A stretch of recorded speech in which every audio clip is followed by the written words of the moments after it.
Bonjour, bonjour, shalom, la paix de Christ en vous. Bienvenue au Centre Grâce Vérité, l'école du royaume des cieux de Jésus-Christ sur la terre par le Saint-Esprit. Amen, amen, amen. Un petit cantique, un court cantique pour dire simplement que Jésus reviendra. Il reviendra nous prendre, nous qui sommes ses frères, nous les enfants de Dieu. Alléluia. Vêtus de gloire, les fils de l'homme reviendra. On l'appellera le lion de la tribu de Juda. Vêtus de gloire, les fils de l'homme reviendra. On l'appellera le lion de la tribu de Juda. Ces jours-là, on dira Alléluia, oh, oh, oh, Alléluia. Ces jours-là, on dira Alléluia, Alléluia. Oh, écoutez, il viendra pour toi et moi, pour nous qui avons gardé la foi. Oh, il sera notre roi, il sera le sujet de notre joie. Écoute encore une fois, il viendra pour toi et moi, pour nous qui avons gardé la foi. Oh, il sera notre roi, il sera le sujet de notre joie. Ces jours-là, on dira Alléluia, oh, Alléluia. Ces jours-là, on dira Alléluia, Alléluia. Oh, écoute encore. Tout œil le verra, toute langue le confessera. Devant lui, tout genou fléchira, tout genou fléchira, lui rendant honneur et gloire. Écoutez, tout œil le verra, toute langue le confessera. Devant lui, tout genou fléchira, tout genou fléchira, lui rendant honneur et gloire. Ces jours-là, oh, on dira Hosanna, Hosanna. Ces jours-là, on dira Hosanna, Hosanna. Ces jours-là, quand ils viennent pour toi et moi, on dira Maranatha, Maranatha. Ces jours-là, toi et moi qui avons gardé la foi, nous crierons vive le roi, vive le roi, vive le roi Jésus. Alléluia, Alléluia, Amen. Voilà, merci Père pour c'est temps merveilleux où tu nous as rappelé par ces courts cantiques que Jésus revient nous prendre. Il a préparé pour nous une place merveilleuse. En tout cas, le jour où nous connaîtrons les choses, nous connaîtrons ta présence, nous connaîtrons la réalité de ta présence et de ta personne. Parce que jusque-là, nous ne connaissons qu'en partie. Merci Père pour cela. Amen. Voilà, sans tarder, je vous invite à prendre vos Bibles dans Luc chapitre 1 et Luc chapitre 2. Alléluia. Nous sommes donc à la 15e partie sur l'étude des bases du royaume des cieux. Je vous avais dit que pendant longtemps, je ne serai que dans Luc chapitre 1 et Luc chapitre 2. Parcourez tous nos messages. Vous allez voir des éléments de la foi chrétienne ont été cachés dans ces deux premiers chapitres. Aujourd'hui, nous avons la grâce parce que le Saint-Esprit le révèle. Alors, dès qu'on comprend Luc 1 et Luc 2, la vie chrétienne commence à être beaucoup plus encore facile à vivre. Parce que la vie chrétienne, c'est la vie surnaturelle. C'est ce qui se vit dans la présence de Dieu. C'est ce que le Saint-Esprit fait vivre aux hommes. Évidemment, les hommes en ont eu l'accès par la mort et la résurrection de Jésus. Alléluia. C'est ça la vie chrétienne. Vous savez, je vais vous dire une chose. Avant de continuer, le Saint-Esprit me met quelques figures explicatives pour que vous saisissiez. Vous savez, un enfant qui naît aux États-Unis, quelle que soit l'origine de ses parents, il va parler anglais, américain, l'américain. Il va le parler comme si vous l'entendez plutôt, vous penserez vraiment c'est un Américain de souche.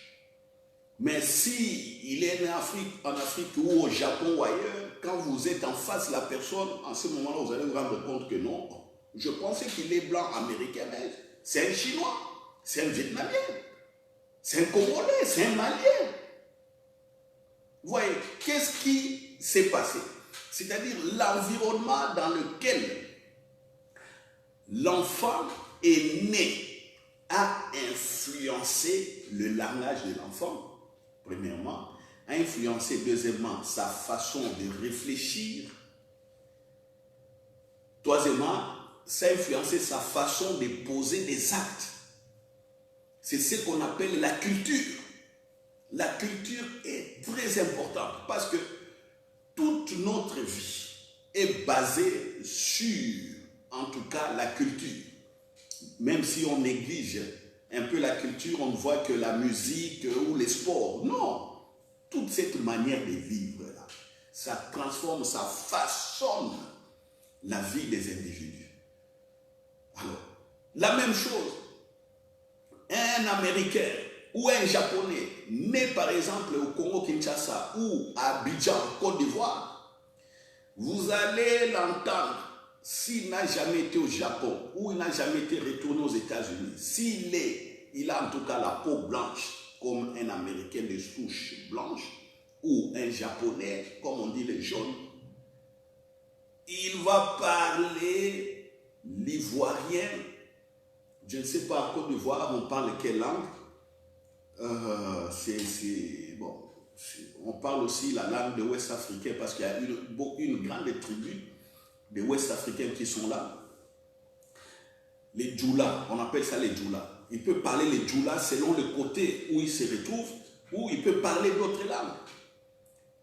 Si on cache le visage de ces Japonais ou de ces Américains, vous allez croire vraiment que c'est un Ivoirien de souche pure.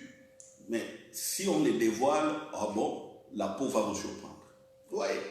Donc, dans les deux côtés, dans les deux sens, c'est la même chose. Alors, le royaume des cieux, cette vie surnaturelle que Jésus a ramenée sur la terre, c'est une vie tellement précieuse. C'est une expression de la façon de faire de Dieu aussi, la culture de Dieu. C'est une expression du langage de Dieu. C'est une expression des comportements de Dieu. c'est une expression de la volonté de Dieu. C'est une expression de la nature propre à Dieu. C'est ça. C'est ça. Alors, cette culture du royaume des cieux, nous la tirons dans la Bible en regardant d'abord à Jésus. Ne regardez pas les Juifs. Parce que Jésus n'est pas juif, même si sa maman Marie a été juive. Jésus n'est pas juif. Jésus, c'est l'esprit de Dieu qui est venu dans les seins de Marie et a procréé. Jésus, Emmanuel, homme nature. Vous voyez, Marie n'a été qu'un vase. Marie n'a été qu'une moule, hein, une matrice qui a sorti cet esprit incarné. C'est tout. Alléluia. Donc, pour comprendre le royaume des cieux, il ne faut même pas regarder aux Juifs. Même aux Juifs actuels, Israël actuel, on ne regarde pas. On regarde la manière de penser, de faire, d'agir de Jésus. C'est ça. Et cette culture du royaume des cieux, c'est une culture, comme Jésus disait, elle est comme de la levure. Vous voyez la levure, les sœurs qui savent préparer des pains, des beignets, ils prennent un peu de levure. Ce sont des champignons, évidemment, qui n'ont pas un danger immédiat ou danger dans l'organisme humain, parce que c'est un champignon qui fait fermenter la farine, le sucre contient la farine bombe, et puis on les met au feu, bon, la levure meurt, on a du pain, ou on met dans l'huile, on a des beignets.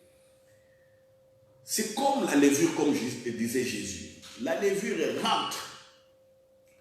rencontre les sucres, et ça transforme ces sucres. Là, la farine change de forme. Vous ne pouvez plus retourner le pain qui a gonflé ou la pâte qui a gonflé. Vous ne pouvez plus les ramener à l'état du pain. Ou à l'état de la farine ou à l'état de blé. Impossible. Il y a eu une transformation chimique. Je vais vous parler aussi un peu de la chimie. Vous savez, dans la chimie, il y a toujours changement de la nature des substances. Vous voyez? Même la science, non, Dieu est bon. Chers frères et sœurs, retournez un peu dans vos bases aussi scientifiques. La chimie, c'est la science qui étudie la transformation de la matière. Vous voyez? C'est pourquoi on peut avoir l'arbre, on les met dans des réactions chimiques, de l'arbre sort le papier. Entre le papier et l'arbre, rien à voir. Ça, c'est la chimie. Comprenez? Les habits que nous portons viennent aussi des textiles, des plantes, des arbres. Mais est-ce que l'habit que je porte vit comme une feuille d'un arbre? Non, la feuille de l'arbre, on peut encore la couper, elle est là. Des légumes, on peut les consommer. Mais regardez, de ces feuilles, de ces bois, sortent des chemises. C'est la même chose avec le royaume des cieux. Dans le royaume des cieux, si vous n'êtes pas transformé au fin fond de vous, c'est les grincements et les pleurs. Hein. C'est les grincements et les pleurs. C'est ce que nous voyons aujourd'hui au niveau des chrétiens. Trop de grincements et trop de pleurs. Des pleurs. Il n'y a même plus une différence entre le chrétien stylé, hein, employons un peu ces langages, le chrétien stylé et le mondain, le païen. Il n'y a plus de différence. Pourquoi? Parce que le chrétien, en lui, n'a pas été chimiquement transformé par la culture du royaume des cieux. Le Saint-Esprit est venu mais la personne a refusé la transformation ou ne comprend pas la transformation. Voyez, je vous en parlerai plus tard. La transformation, le rendement, tout ça. Bon, restons dans la Bible. Certains risquent de dire non, pasteur. Là, tu es trop la science. C'est bien aussi que vous retournez à l'école. Comme ça, vous allez aider aussi vos fils qui ramèneront des devoirs. Maman, papa, explique-moi la différence entre un phénomène physique et un phénomène chimique. Voilà. Ne dites pas que, oh non, vous aussi, vos choses nous dépassent. Non. Alléluia. Donc, le Saint-Esprit, la transformation par la culture du royaume des cieux, c'est un phénomène spirituel, mais c'est un phénomène chimique aussi. Alléluia. Alléluia. Donc, on ne doit plus vous reconnaître. On vous reconnaîtra par la peau, par la morphologie, par votre profil, par le visage. On va vous reconnaître par l'ADN ou les empreintes. Mais votre moi intérieur doit manifester une transformation telle que la gloire de Dieu coule. C'est ça. C'est ça les royaumes des cieux. C'est ça la transformation culturelle de la pensée pour que la gloire de Dieu soit manifestée. Alléluia.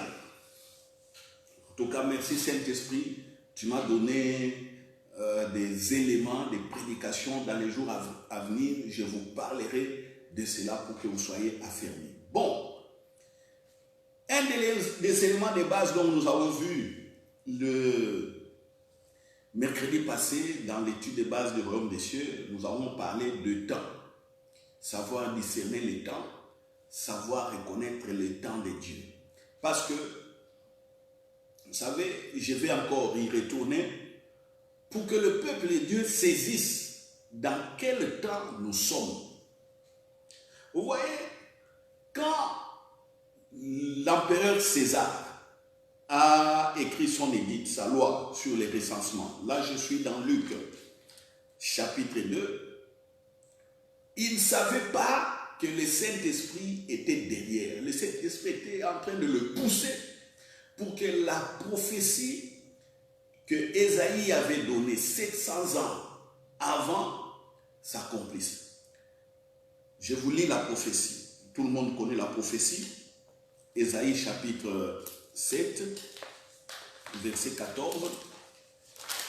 Cette prophétie dit quoi? Ésaïe chapitre 7. Ésaïe. Voilà, gloire à Dieu. Je l'ai trouvé.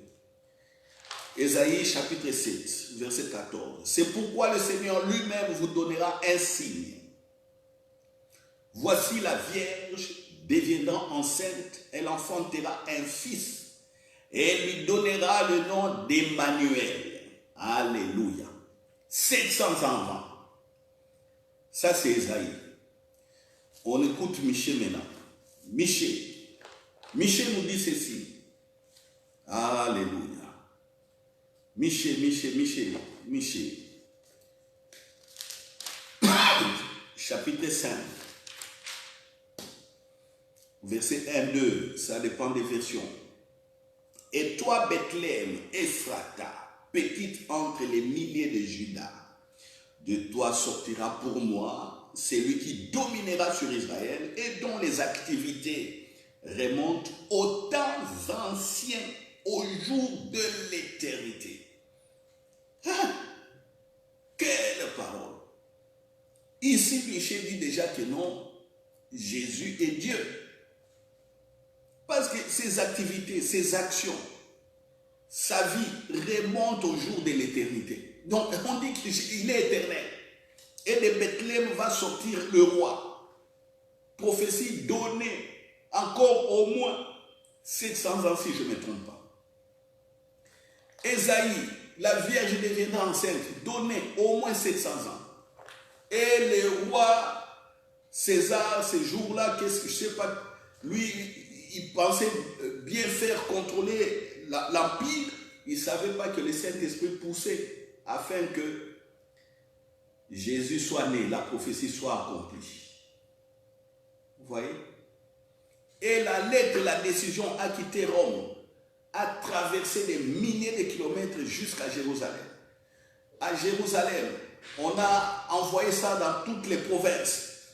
Joseph et Marie qui habitaient Nazareth ont dû quitter Nazareth pour se faire enregistrer, enrôler à Bethléem, parce qu'ils sont de Bethléem, de la tribu de Juda. Je rappelle que Joseph est en lignée directe royale par Salomon.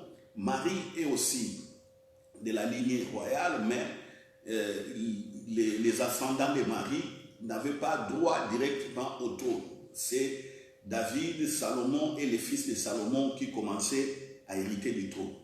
Joseph était un des héritiers, un prince, malgré déchu, mais restauré d'une autre manière par le Saint-Esprit. C'est pourquoi je vous ai dit que nous devons garder la vie de la sanctification pour pouvoir être en harmonie avec le Saint-Esprit. Parce que toutes ces opérations que nous voyons, le Saint-Esprit est derrière pour que la volonté de Dieu soit accomplie. Alléluia.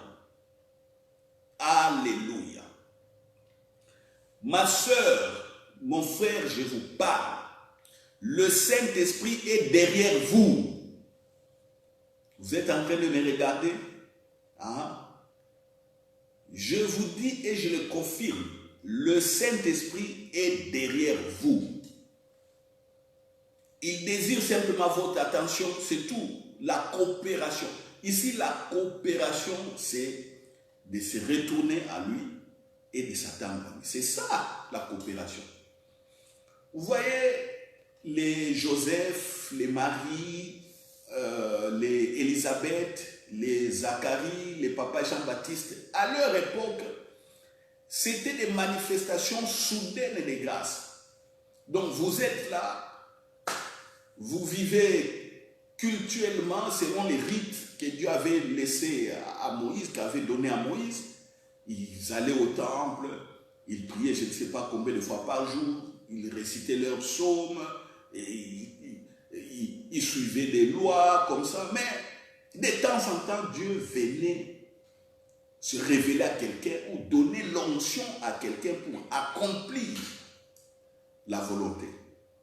Vous savez, aujourd'hui, ça s'est fait également, mais de manière rare. Regardez, ils ne sont pas nombreux dans la Bible, des personnes comme ça. Tout comme aujourd'hui, on les compte du bout des doigts sur la surface de la terre. Des hommes et des femmes à une grâce spéciale, vous voyez que la personne ne fait absolument pas beaucoup d'efforts ou rien, mais comme si tout lui réussit. Voilà, il est bien, il prie aussi, il est avec Dieu, mais les choses sont faciles. Il y a des élévations, des promotions dans la société, et voilà, il y a de l'argent, il y a ça. Il y a des personnes qui ont de telles grâces encore, mais ils sont rares. Ils sont rares. Mais ce qui est important pour nous, c'est de savoir les temps que Jésus a inaugurés. Là, dans Luc chapitre 2, comme nous avons lu, Auguste César s'est levé en son temps. Il écrit, il ne sait pas que le Saint-Esprit est derrière lui, et nous avons vu la prophétie d'il y a 700 ans s'accomplir. Très bien. Très bien. Mais c'est des grâces particulières et spéciales. Mais regardez maintenant, nous sommes dans quel temps? Dans quel temps? Savoir discerner les temps où nous sommes. Notre temps est ici, dans Luc chapitre 4. Ton temps est mon temps. Le temps de ton mari, le temps de ton épouse, le temps de tes enfants. Ce temps-là est ici, dans Luc chapitre 4. Alléluia. Lisons. Luc chapitre 4. Vous voyez, nous avons décalé simplement encore de quelques chapitres. Oh, merci Saint-Esprit pour ce que tu as donné à Luc comme révélation. Ah, Luc était médecin, donc n'oubliez pas que Luc était médecin. Je ne sais pas quelle est votre profession. Voilà, les médecins de l'époque, c'était des personnes rares et des personnes intelligentes. Aujourd'hui, il y a plein de médecins, on les voit dans des universités. Certains pays d'ailleurs disent qu'il y a trop de médecins, alors il faut mettre je dirais des limitations pour qu'il n'y ait pas encore beaucoup de médecins sur les terrains. Mais à l'époque, trouver des médecins, c'était rare. Et ils avaient aussi beaucoup d'argent. Voyez. Mais ce médecin, c'est lui qui nous révèle la vie de Jésus. Donc, laissez un peu votre diplôme de côté. Hein? Laissez un peu l'orgueil. La Bible aussi a eu des hommes très hautement élevés au niveau du cerveau. Mais ces hommes-là ont été avec Dieu. Amen. Voilà. Donc, notre temps est dans Luc chapitre 4. Nous lisons à partir du verset 18, Jésus dans la synagogue à Nazareth. Qu'est-ce que Jésus dit? L'Esprit du Seigneur est sur moi, parce qu'il m'a oint pour annoncer une bonne nouvelle aux pauvres. Vous voyez? Le Saint-Esprit a touché César Auguste pour que Jésus soit né à Bethléem, la prophétie soit accomplie. Et Jésus, quand il se manifeste maintenant publiquement, il dit, je viens annoncer une bonne nouvelle. Nous sommes dans quel temps? Tu y es dans quel temps? Tu es dans les temps où la nouvelle est bonne, où les nouvelles sont bonnes.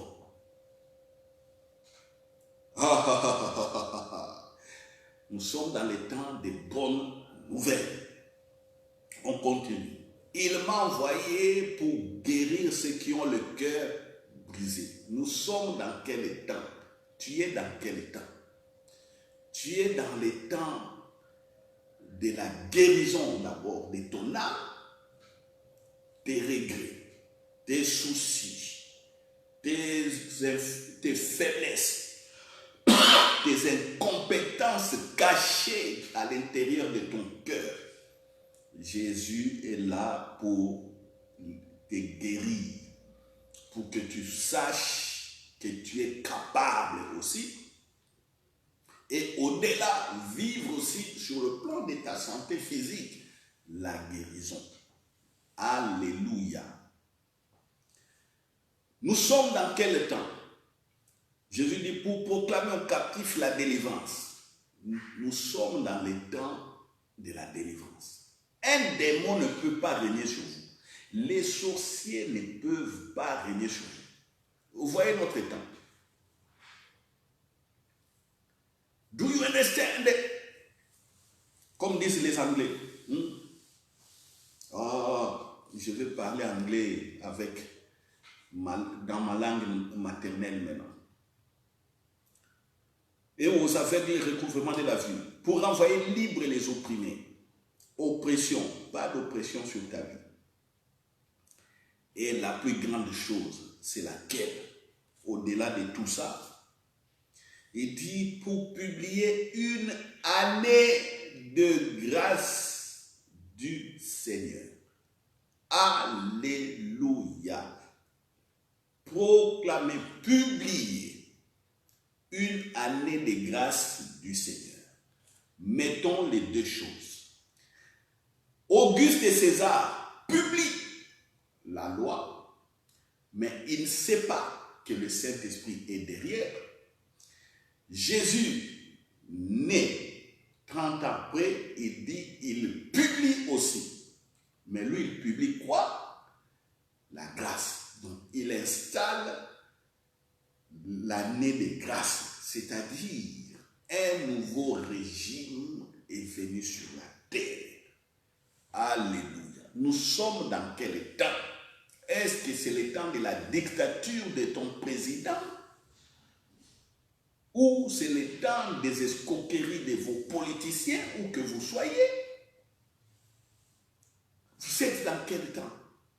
Nous sommes dans les temps de la grâce. C'est ce qu'on appelle le temps de la grâce. Malheureusement, je dirais encore très fort, et je le dis en majuscule, s'il vous plaît.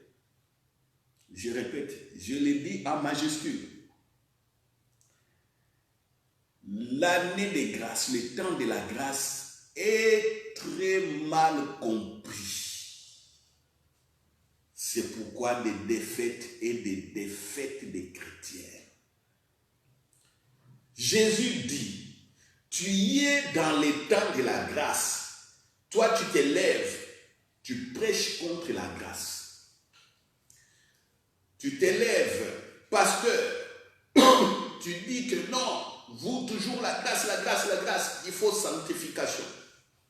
Tu n'as jamais compris et la grâce et la sanctification pour laquelle tu bombes le torse. La sanctification, c'est être dans la présence de Dieu, c'est vivre. Donc Jésus nous a mis dans la présence de Dieu. Il nous a séparés déjà du monde, il nous a sanctifiés. Le reste, c'est notre manière de vivre. Mais comme la grâce est là, la grâce, c'est quoi ici? La grâce, c'est que les hommes ont été séparés pendant des milliers d'années de Dieu à cause du péché d'Adam. Les hommes ont été séparés. Et Jésus vient. Il dit, vous savez, moi je viens de Dieu. Moi je connais Dieu. Il est mon Père. Et je vous fais rentrer dans son intimité, dans sa présence, sans que vous fassiez un effort. C'est ça, le temps de la grâce. C'est ça, la grâce. D'abord, la faveur imméritée pour que vous demeurez dans la présence de Dieu. Et puis viendra la puissance de l'Esprit pour que vous soyez capables de faire l'œuvre de Dieu ou de vivre paisiblement dans le monde, de vivre à contre-courant du monde. Le monde a ses envies, le monde a sa puissance, le monde a sa gloire. Mais vous, en tant que fils de Dieu, il y a une opposition parce que derrière le monde, il y a quoi? Il y a tous ceux qui ne veulent pas Dieu. Diables, sorciers, et les autres qui sont là, qui ont l'argent, qui se retrouvent dans des sectes, dans des trucs bizarres. Tous ces gens, qu'ils soient dans des secteurs financiers de l'économie du pays, dans les sports, dans l'armée, dans la politique, tous ces gens-là s'asseyent, ils réfléchissent et ils veulent conserver le pouvoir. Et ils mettent des lois, ils imposent des lois. Vous voyez? Alors, quand les lois viennent comme ça, frapper tout le monde, parce qu'un groupe d'individus était quelque part pour mettre les lois, les fils de Dieu doivent être dans la sagesse de Dieu pour résister à ces lois ou pour nager complètement dans ces lois sans pouvoir souffrir. C'est ça. Donc, le temps de la grâce que Jésus a inauguré ici, c'est simplement quoi? Le retour de Dieu sur la terre dans une marche journalière, dans une marche de tous les jours avec les hommes. Dieu lui-même va accompagner les hommes. Dieu lui-même va habiter avec les hommes. Regardez ce qui s'est passé au jardin d'Éden. Adam était là. Adam ne connaissait rien. Adam a vu qu'il était dans un jardin de plaisir. Et Dieu venait lui parler. Oui. Adam était là. Adam a nommé. Il a donné les noms à tous les animaux. Et puis à un certain moment, Dieu a vu que non, Adam, il lui manquait quelque chose. Ou même Adam lui-même regardait, il voyait toujours des espèces, des couples, des animaux mâles et femelles. Lui, il se voyait seul. Voilà, je ne sais pas ce qui était dans la tête d'Adam. Et Dieu regardait, il a dit qu'il n'est pas bon que l'homme soit seul. C'est-à-dire, Adam vivait un certain vide qu'il ne savait pas résoudre, qu'il ne savait pas expliquer, parce qu'il est né comme ça, dans ce jardin de plaisir. Pas né, mais il a été conçu, fabriqué et mis. Il a été fabriqué et mis. Il ne sait pas. Et Dieu lui-même était son professeur, son enseignant, ainsi de suite. Il donne une femme, il parle, il dit voilà, cultiver. C'est Dieu lui-même qui venait accompagner Adam. Je ne sais pas, ça a pris Adam combien de temps avant de manger les fruits de l'arbre de connaissance du bien et du mal. Je ne sais pas combien de temps ça a pris à lui et à Ève. On le saura un jour au ciel. Ils avaient vécu pendant combien de temps avant de consommer ce fruit-là. Voyez, et pendant ce temps, avant la consommation, il y a eu des échanges entre Adam et Dieu, entre Adam, Ève et Dieu. Mais ça, la Bible ne le dit pas.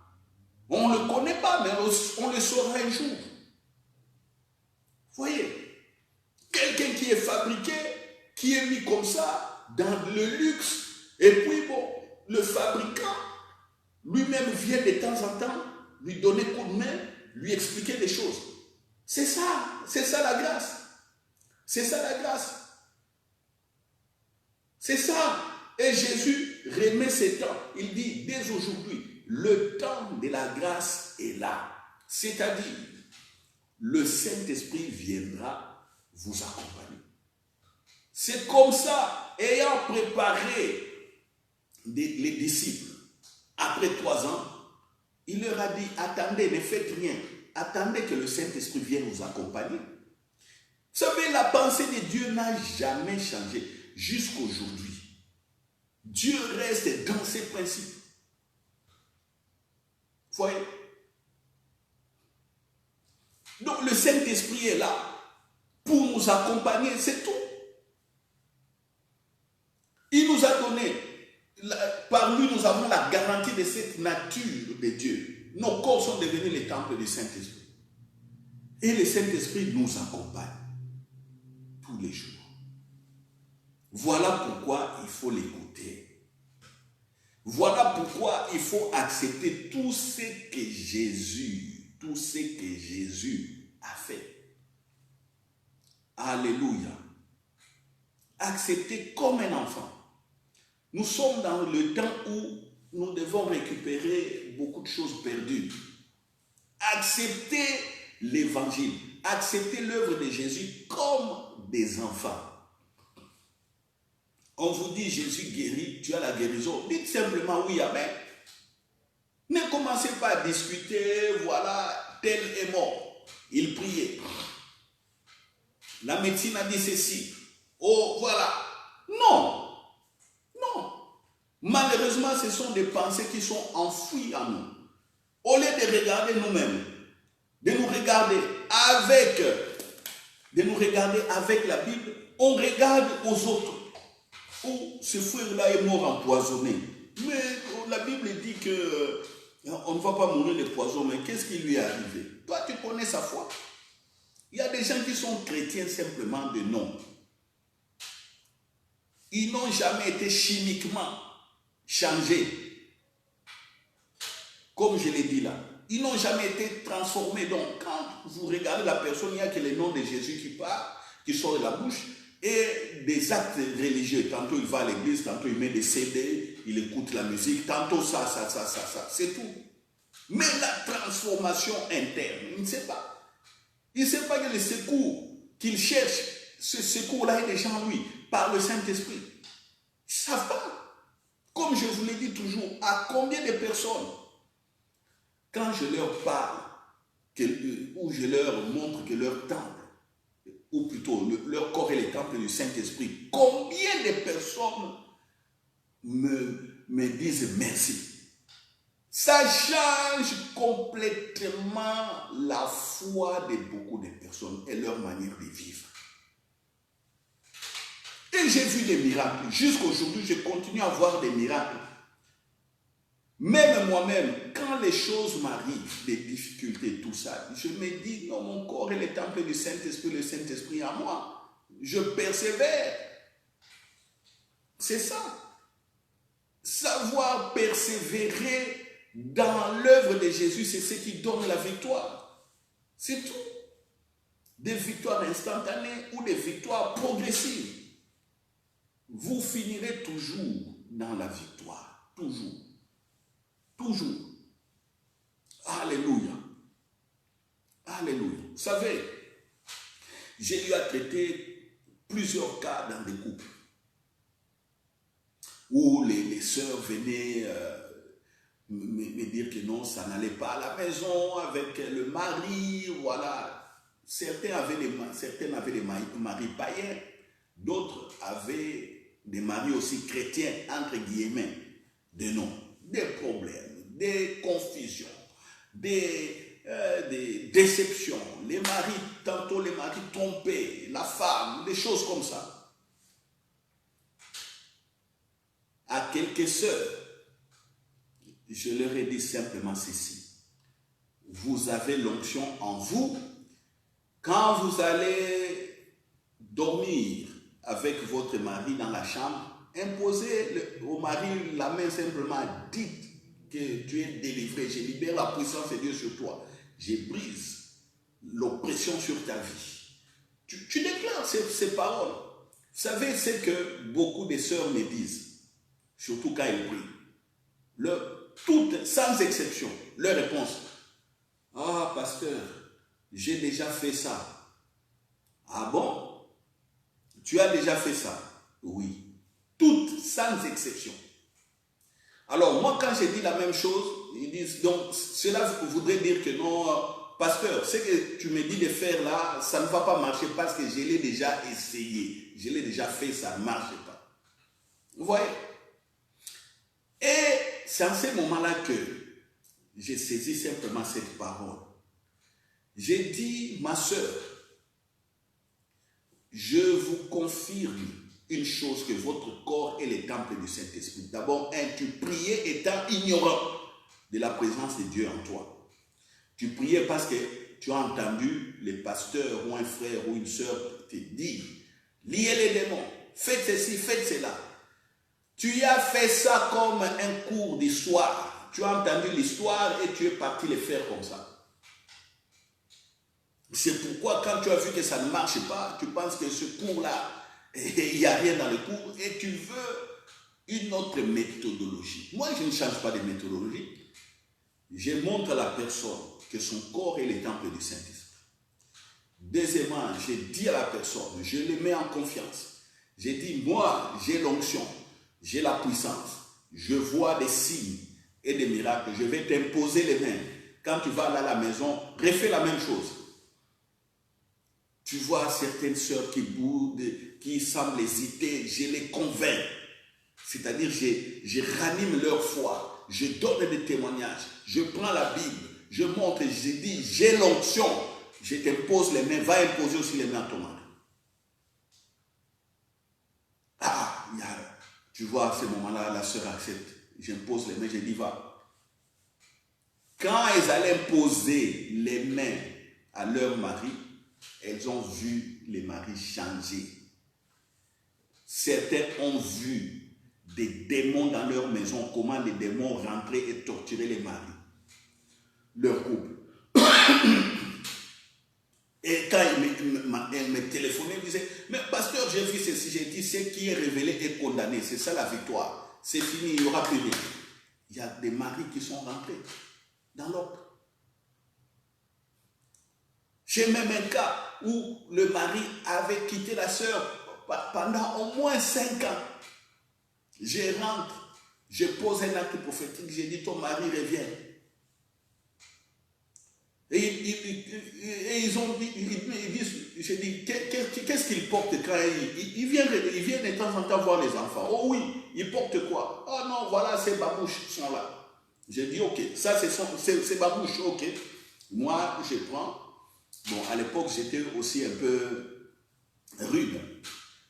J'enlève mes baskets. Je monte sur les babouches. J'ai dit, si le mari revient ici et met ses pieds, porte ses babouches, l'onction le touche et il rentre. Comme ça, de manière simple. Et je suis parti. Le lendemain, ça a bien coïncidé. Le Saint-Esprit a envoyé l'homme à la maison. Et l'enfant qui était là, le petit était tellement content de voir son père venir parce que le petit m'a vu faire l'acte prophétique. Le petit court avec les babouches. Papa, prends, mais papa ne savait pas que l'onction de Dieu était sur les babouches. Papa mit les babouches, papa est rentré à la maison. Vous comprenez? Malgré qu'ils ont de temps en temps des problèmes, ils sont là. Le mari est allé même épouser civilement. Alléluia. Alléluia. Vous comprenez? C'est ça, les temps de la grâce. Qu'est-ce que j'ai fait? Je sais que j'ai l'onction. J'ai déclaré une parole. Acte prophétique. Résultat. Voilà. La guérison, c'est la même chose. Que je vous dise la vérité. Oui, moi aussi je tombe malade. Et quand je tombe malade, je prie. Je me pose les mains. Je déclare. Je déclare, j'insiste. Je déclare, j'insiste. C'est ainsi que c'est rare que je prenne des médicaments bizarres. Mes médicaments, c'est simplement des dafalgan, des paracétamol, des choses comme ça. Parce que bon, je suis tellement fatigué, j'ai dit bon, je prends un peu ou rien. Si je dois compter sur toute l'année, combien de dafalgan ou des paracétamol ou des doliprane ou quoi, des aspirines, des novalgines que j'ai pris. Je ne sais pas si ça dépasse 6 comprimés, je ne sais pas. Chaque année, c'est comme ça. Il y a d'autres années où je n'en prends même pas. Mais le corps est malade. Peut-être c'est la grippe, à cause du temps. Peut-être c'est la toux, des trucs comme ça. La toux allergique aux poussières. Tantôt je tousse, je peux prendre un truc en pharmacie pour mettre dans la gorge, pour soulager la gorge, c'est tout. Et j'ai ça aussi, des courbatures, le corps, mais je sais que mon corps est le temple du Saint-Esprit, ça ne change rien. Oui, c'est ce qu'on appelle la chimie du Saint-Esprit, la transformation intérieure de la personne. Vous me voyez comme ça, mais intérieurement, je sors une autre personne. Quand je commence à poser des actes, ce n'est pas les actes que je pose de la personne que vous voyez. Non, c'est une autre personne. C'est ma véritable personne qui s'appuie sur la parole et fait des actes de Dieu selon la parole. Et nous sommes dans ce temps-là, c'est ce qu'on appelle les temps de la grâce. Et ça, c'est les meilleurs des temps. Finalement, j'avais compris. Qu'est-ce que vous savez, c'est que j'avais compris? J'ai compris que nous sommes nés au bon moment. Mais je l'ai compris tard. Ça, je vous l'ai dit. J'ai compris tard que nous sommes nés au bon moment. Au moment où Jésus avait tout accompli. Et le Saint-Esprit sur la terre. Parmi les autres. Nous, c'était l'ignorance. Nous, c'était l'incrédulité. Nous, c'était, on regardait les échecs des pasteurs. Les échecs des sœurs. Les échecs des... Simplement ça. Et on a laissé passer du temps. Quand on commence à comprendre le temps de la grâce, on est surpris que on a perdu les cheveux, la calvitie est sortie sur la tête. Vous voyez? On est surpris, la calvitie est là. La barbe blanche est là. En retard. Oui, je vous l'ai dit. Oui, j'ai accumulé aussi des retards. Mais là où je me mets à l'aise, je vois la restauration. C'est tout. Malgré les retards, Dieu est en train de restaurer par le Saint-Esprit. C'est ce que je vous souhaite aussi, la restauration dans le temps. Quand la Bible, par le Saint-Esprit, dit Dieu va vous retourner les années que les sauterelles avaient dévorées. Il est question des temps. C'est-à-dire dans les temps de la grâce, vous allez récupérer ce que vous avez perdu. C'est ça. Même s'il y a des choses qui sont irrécupérables, mais du moins, pour votre futur ou pour votre progéniture, vos enfants, vous leur laissez l'héritage sur lequel ils vont bâtir leur vie. C'est ça. Vous devenez un fondement pour que les enfants construisent leur vie et que les enfants règnent. C'est pourquoi je vous l'ai dit. Je vous l'ai dit. Si Jésus, écoutez ma proclamation.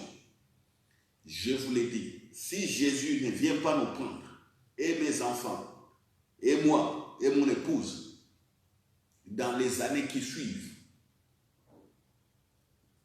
même si il m'arrive de mourir, les enfants sont là, je vous assure. Si la Belgique reste dans cet état, mon fils sera Premier ministre ici, en Belgique. Mes arrière-petits-enfants, il y aura un qui sera Premier ministre, il va diriger ce pays. Je ne sais pas s'il y aura toujours des rois ou le régime va changer ou les États, la forme des États va changer parce qu'il y a des États qui veulent l'indépendance, ainsi de suite. Je ne sais pas. Mais sur la partie des territoires où seront mes petits-fils, un d'eux dirigera ces pays. Ils seront aux commandes de ces pays. Qu'est-ce que moi j'ai fait? Moi, je mets les fondements. C'est le temps de la grâce. Voilà des ambitions. Regardez l'histoire des États-Unis.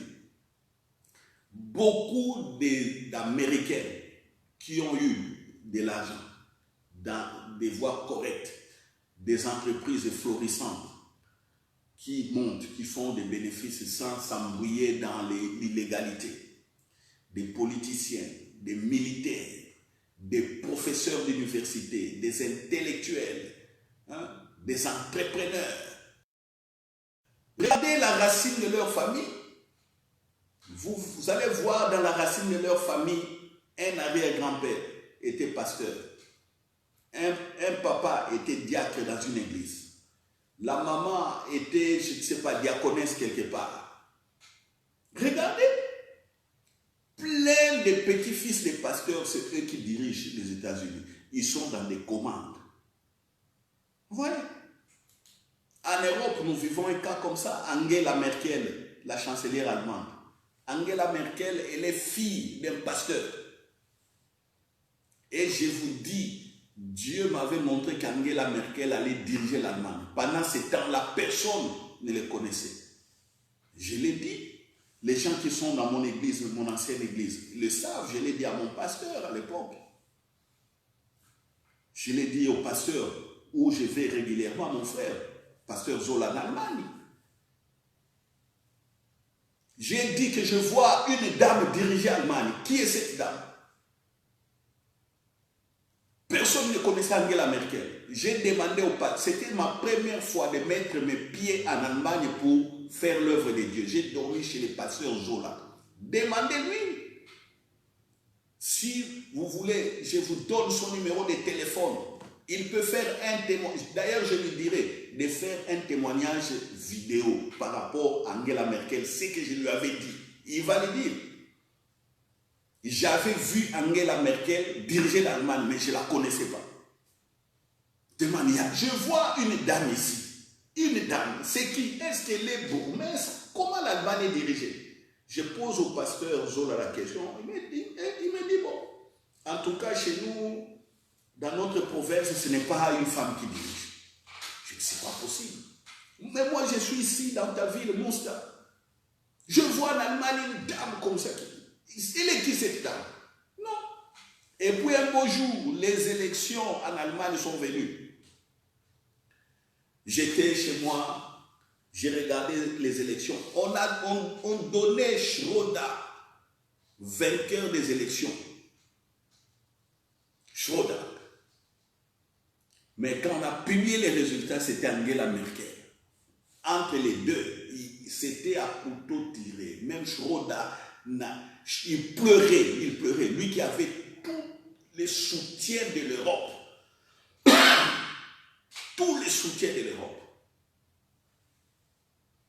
Mais Angela Merkel l'a battu aux élections. Et Angela Merkel, depuis qu'elle est au pouvoir jusqu'aujourd'hui, elle est là. On a tout fait pour la faire couler par des problèmes. Elle est là. Et puis un beau jour, Angela Merkel visite des étudiants dans une université en Suisse. Il y a le problème d'immigrés qui viennent. On commence à pousser, à bombarder sur Angela. Oh non, il y a trop d'immigrés ici, il y a le racisme, il y a l'économie, il y a ça. Des partis populistes en Allemagne ont chauffé. Angela Merkel a dit, laissez les immigrés viennent, même s'ils sont d'autres religions. C'est une manière pour nous de leur montrer notre culture chrétienne. Angela Merkel, la vidéo est sur Internet. Vous voyez? Angela Merkel rajoute, aujourd'hui c'est honteux. Si on demande même à un élève de 4e secondaire de faire une dissertation sur la Pentecôte, c'est-à-dire l'arrivée du Saint-Esprit, il dit, les enfants ne connaissent pas la Pentecôte. Qu'est-ce que Angela Merkel disait? Les enfants ne connaissent pas le Saint-Esprit.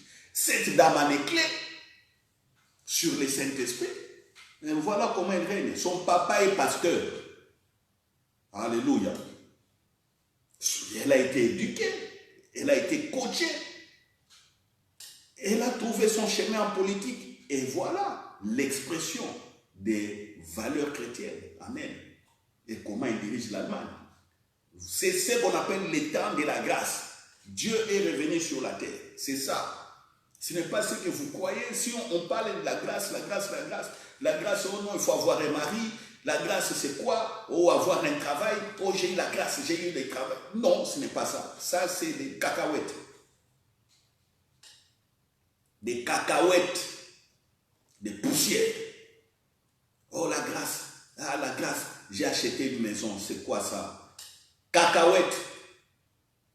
La grâce, Dieu est venu. C'est ça. Et tu commences à marcher avec Dieu. C'est ça, la grâce. Tu fais attention. Le Saint-Esprit te guide. Tu bâtis ta vie sur la parole. Tu vois la gloire de Dieu, la puissance de Dieu. Voilà. Et puis voilà, ton livre de vie est activé. Les livres de vie activés. C'est-à-dire le plan que Dieu avait préparé pour toi. Et il regarde, le plan est activé. Vous voyez, le temps. Un élément important dans le royaume des cieux. On a vu comment ici Dieu s'est organisé. Et derrière, c'est le Saint-Esprit qui fait tout. Les prophéties, c'est le Saint-Esprit qui a parlé dans la bouche des prophètes. C'est lui. Il a accompli. Dès qu'il a accompli, Jésus vient. Le temps de la grâce, il inaugure. Nous sommes dans le temps de la grâce. Maintenant, il nous reste simplement marcher en harmonie. Marcher en harmonie avec le Saint-Esprit. C'est tout. Malheur à toi, mon frère, ma soeur, si tu ne connais pas le Saint-Esprit ou si tu as toujours combattu le Saint-Esprit. Malheur. Je ne sais pas comment on t'a expliqué le Saint-Esprit. Je ne sais pas. Parce qu'il y a des doctrines aujourd'hui qui rejettent complètement le Saint-Esprit. Vous rejetez le Saint-Esprit, le ciel est fermé pour vous. Vous vivez simplement des cacahuètes et des poussières. Mais un beau jour, tu seras en face du Saint-Esprit, tu sauras qu'il est réellement. Jean-Baptiste a vu le Saint-Esprit. Faites attention. Jean-Baptiste a vu le Saint-Esprit. Il a vu Jésus le jour du baptême. L'Esprit venir sur lui. Par un mouvement comme mouvement d'une colombe. Le Saint-Esprit n'est pas une colombe. Il n'est pas un pigeon comme moi aussi je croyais au début, quand on parlait de ça. Je pensais que, oh non, le Saint-Esprit, colombe. À un certain moment, on était des novices dans les choses de Dieu. J'ai cru aussi que le Saint-Esprit était un pigeon. Ou une colombe. Non. Jean-Baptiste a vu les mouvements par les yeux de l'Esprit.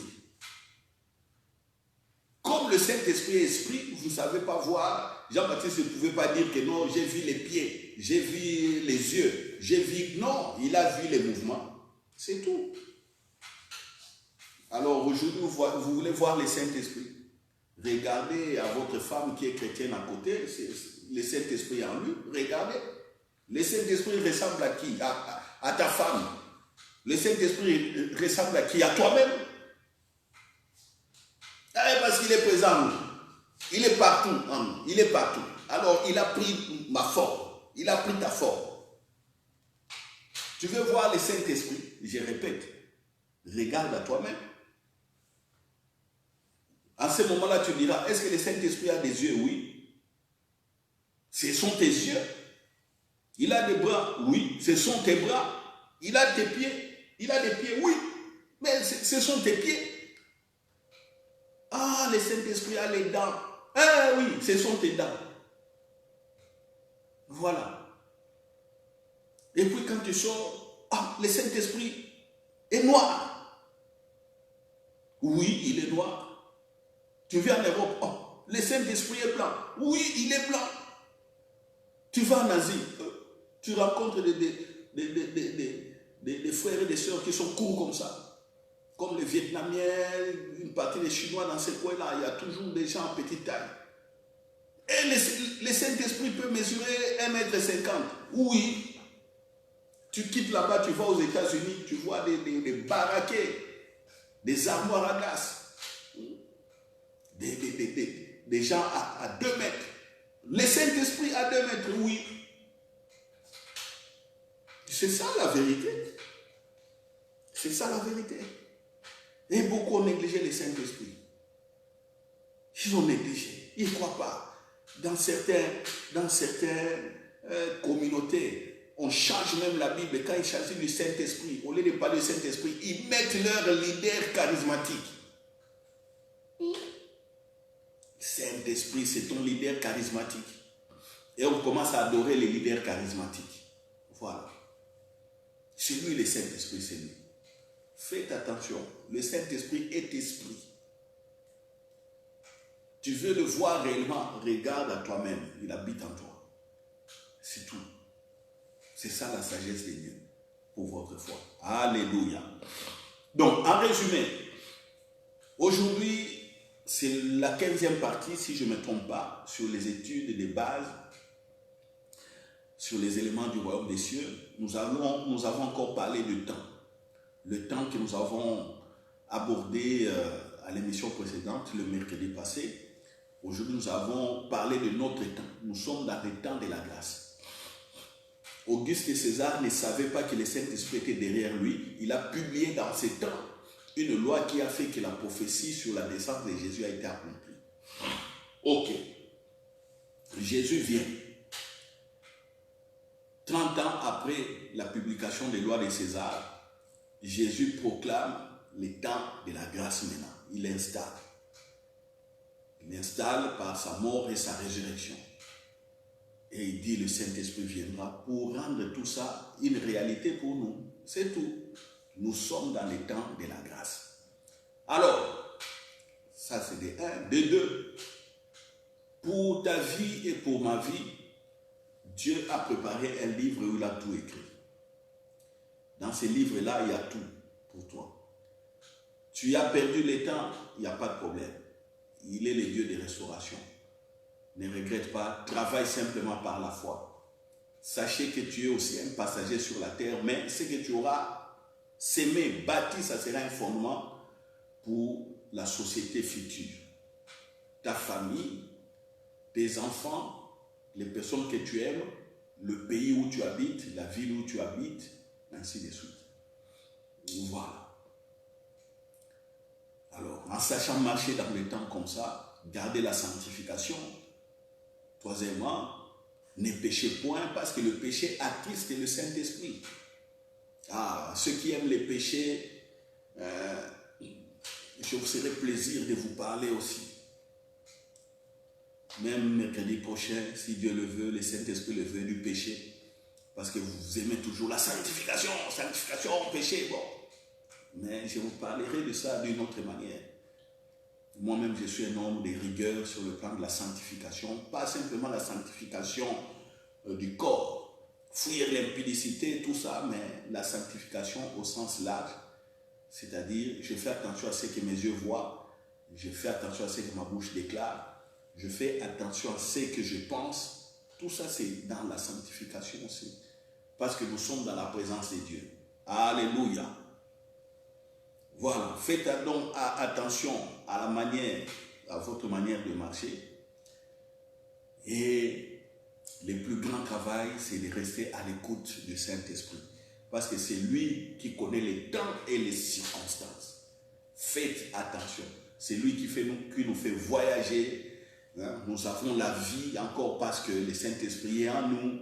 Nous respirons, il nous guérit, nous tombons malades, il nous guérit, nous relève des oppressions, des consolations. Il vient nous consoler, il nous relève.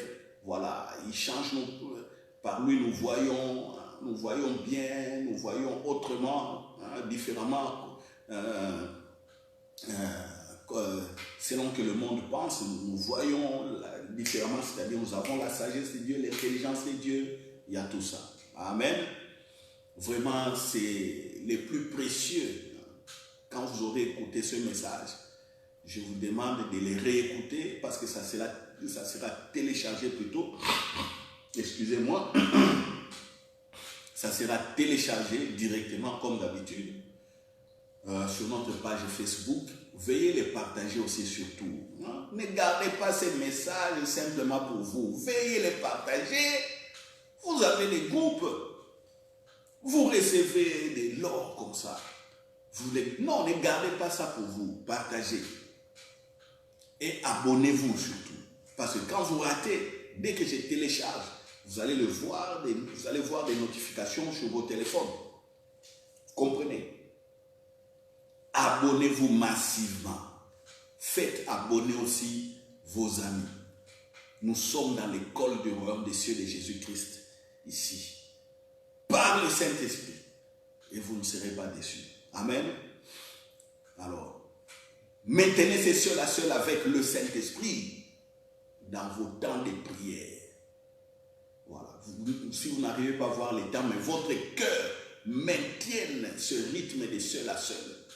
Dans les bus, les trams, en marchant à pied, à vélo, dans les lieux de travail, partout, au lit, partout. Salon, douche, toilette, je ne sais pas. Maintenez le seul à seul dans l'avion, bateau, à la plage, piscine.